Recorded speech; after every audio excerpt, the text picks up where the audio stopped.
Mahad MIDC मधील एम्बॉय कंपनीतील small volume प्लांटला आग। एम्बॉय कंपनीला वारंवार लागणाऱ्या आगीच्या घटनेमुळे खैरे गावातील ग्रामस्थ भयभीत।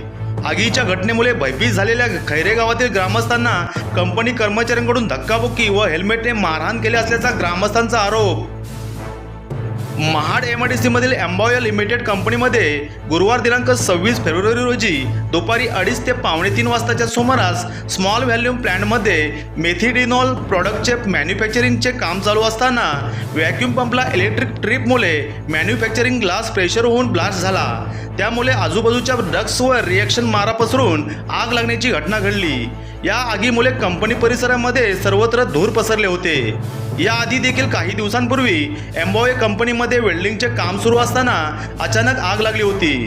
वारंवार एम्बॉय कंपनीमध्ये आग लागत असल्याने कधीही कोणतीही दुर्घटना घडू शकते या भीतीपोटी खैरे गावातील ग्रामस्थ भयभीत झाले आहेत। आजच्या घडलेल्या आगीच्या घटनेमुळे भयभीत झालेले ग्रामस्थ कंपनी प्रशासनाला आगीचे कारण विचारण्यासाठी गेले असता कंपनीतील काही कर्मचाऱ्यांनी ग्रामस्थांना धक्काबुक्की करून हेल्मेटने मारहाण केली असल्याचा आरोप ग्रामस्थांकडून करण्यात येत आहे। वारंवार एम्बॉय कंपनीला आग लागण्याची घटना घडत असल्याने कंपनीतील कामगारांसह खैरे सवाने गावातील ग्रामस्थांच्या सुरक्षतेचा प्रश्न निर्माण झाला आहे। कोकण तक न्यूज, महाड, रायगड। आमच्या जवळ खैरे गावाच्या इथे एम्बॉय कंपनीनी आज या महिन्यामध्ये 2 वेळा स्फोट झालेला आहे। 2 वेळा स्फोट झाल्यानंतर त्याच दिवशी पण संध्याकाळी 7:30 वाजता आम्ही रात्री 8-9 वाजेपर्यंत या समोरच्या गावामध्ये खैराटपर्यंत लहान मुलं घेऊन गेलो। आम्ही जर वारंवार असे स्फोट व्हायला लागले तर आम्ही काय करायचं? आता पण पोरं शाळेतली गाडी आली आणि स्फोट झाला, पोरांना अजून सुद्धा आणलं नाही। आम्ही बाहेर त्या 5 किलोमीटरवरती लहान मुलं अजून तिथे पण टाकलेत नाही, तिथून आम्ही अजून बाहेर आहे। ह्याच्यावरती काहीतरी या कंपनीने ऍक्शन घ्यावी ही आमची विनंती आहे।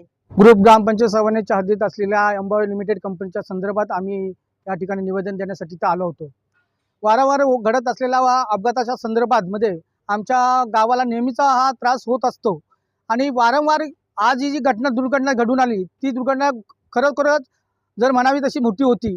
आम्ही आमचे सगळे बायका पोरा कुटुंब घेऊन आम्ही बिरवाडी परिसरामध्ये स्थलांतरित केलं आणि या ठिकाणी आम्ही काही मोजकीच मंडळी या कंपनीच्या गेटवर या संदर्भात आम्ही मॅनेजमेंटला विचारणा करण्यासाठी आलो, परंतु मॅनेजमेंटकडून आम्हाला कोणत्याही पद्धतीचं सहकार्य केलं नाही। परंतु सहकार्य न करता आम्हाला आमच्या जे ठराविक ग्रामस्थ आहेत त्यांना धक्काबुक्की केली, त्यांना हेल्मेटने मारण्याचा त्यांनी प्रयत्न केला। हा एक निषेधार्थ गोष्ट आहे आणि त्याचा निषेध करण्यासाठीच आम्ही आज या ठिकाणी जमा झालो आहोत आणि या कंपनीला जाब विचारण्यासाठीच आम्ही सगळे आमची जी मंडळी आहेत, ग्रामस्थ मंडळी आहेत, महिला मंडळ आहेत, आम्ही ठिकाणी या कंपनीच्या व्यवस्थापनाला निवेदन देण्यासाठी इथे आलो होतो। खैरे ग्रामस्थ इथे एम्बॉय कंपनीच्या गेटसमोर जमलेले आहेत।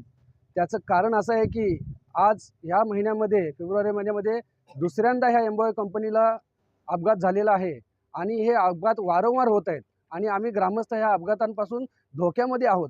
आज झालेल्या अपघाताची तीव्रता एवढी होती की आम्हाला आमच्या घरातली लहान मुलं, म्हातारी माणसं 5 किलोमीटर लांब बिरवाडी परिसराच्या लांब पळून जावं लागलं, एवढी ह्या अपघाताची तीव्रता होती। आणि ह्या अपघातासाठी आम्ही इथे कंपनीच्या मॅनेजमेंटच्या गेटवर आल्यानंतर विचारपूस करण्यासाठी आलो असतो आणि आल्या असता कंपनीमध्ये कंपनीच्या साहेबांना विचारण्याचा प्रयत्न केला असताना आतमध्ये ऑन ड्युटी जे काही लोक होते त्या लोकांनी ग्रामस्थांना मारहाण करण्याचा प्रयत्न केला। अक्षरशः लाथाबुक्क्याने हेल्मेटनी कंपनी ऑन ड्युटी असताना हे कर्मचाऱ्यांनी आम्हाला ग्रामस्थांना मारण्याचा प्रयत्न केला।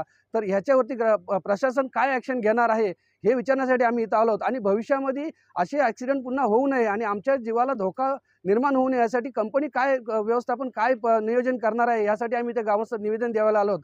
वेळोवेळी आम्ही निवेदन देतोय आणि निवेदन निघून जातोय, पण ह्यावेळी आमचा प्रशासनाला कठोरपणे इशारा आहे की लवकरात लवकर आम्हाला याचा निर्णय द्यावा, नाहीतर याच्या पुढे एक उग्र आंदोलन छेडले जाईल आणि याचा आम्ही सोक्षमोक्ष केल्याशिवाय गप्प बसणार नाही ग्रामस्थ।